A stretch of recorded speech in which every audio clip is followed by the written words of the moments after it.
Hello बच्चों, let's read a given question. The question says a ball is projected with velocity 10 meter per second at an angle of 60 degree with the vertical direction. Its speed at the highest point of its trajectory will be option 1 given at 10 meter per second, option 2 given at 0, option 3 5 root 3 meter per second, option 4 5 meter per second. So इस question का जो key concept है, so that key concept is of projectile motion. So let's suppose we are projecting a body with some initial velocity u at an angle theta from the horizontal. ठीक है, तो from this situation we can see के जो distance it will be covering in the horizontal direction जिसको हम कहते हैं range. ठीक है, there will be a maximum height it will be covering along the vertical direction जिसको हम कहते हैं maximum height. And we can see के ये पूरा एंटायर मोशन को we can break into two parts. One is the motion along vertical जिसकी velocity होगी u sin theta and another is motion along horizontal with velocity u cos theta, right. So पूरे entire motion को we can split into two part along x axis along y axis. So along x axis की जब हम बात करते हैं so along x axis या फिर horizontal direction में इसका initial velocity होती है u cos theta, vertical direction में इसकी initial velocity है u sin theta.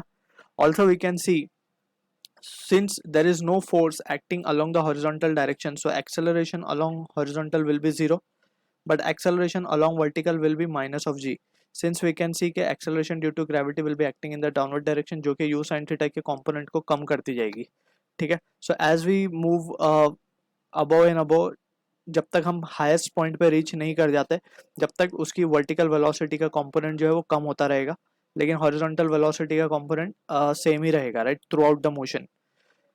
तो यहाँ पे we can see from the situation अगर हम इसको थोड़ा सा वेक्टोरियली समझने की कोशिश करें सो इसकी वेलोसिटी वेक्टर जो वर्टिकल डायरेक्शन में इट कीप्स ऑन डिक्रीजिंग, यानी कि हम इसको छोटे छोटे एरो से दिखा सकते हैं. The arrow will keep on decreasing and finally top point पे जाकर के इसकी जो वर्टिकल वेलोसिटी हो जाएगी वो जीरो हो जाएगी, लेकिन यहाँ पे अभी भी एक वेलोसिटी होगी that is u cos theta along the horizontal direction. So this is the what the situation we need to be clear with.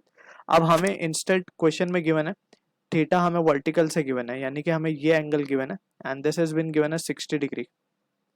तो हम देख सकते हैं कि हमारे लिए थीटा कितना हो जाएगा. Theta will be 30 degree for us, right. Since हमें 60 डिग्री दिया, हमें तो जो सिचुएशन हमने डिस्कस किया हम उसके हिसाब से अगर इसको सॉल्व करें तो थीटा विल बी 30 डिग्री, यानी कि हॉरिजॉन्टल से 30 डिग्री पे प्रोजेक्ट किया गया होगा. तो हमें फाइंड करना है its speed at the highest point. We know speed at highest point जैसे हमने डिस्कस किया उसके पास सिर्फ एक ही स्पीड होगी that is the component u cos theta, right. अब हमने उसको initially we have been also given with the value of u that is 10 metre per second. Initially उसको इतनी वेलोसिटी से प्रोजेक्ट किया था. So we can say so यहाँ पे we can substitute the value 10 cos 30 हो जाएगा. ये cos 30 इज √3/2, सो आंसर आएगा हमारे पास 5√3 मीटर पर सेकेंड. सो अगर हम ऑप्शंस को देखें so option 3 will be the answer for this question. I hope you understood the solution. All the best.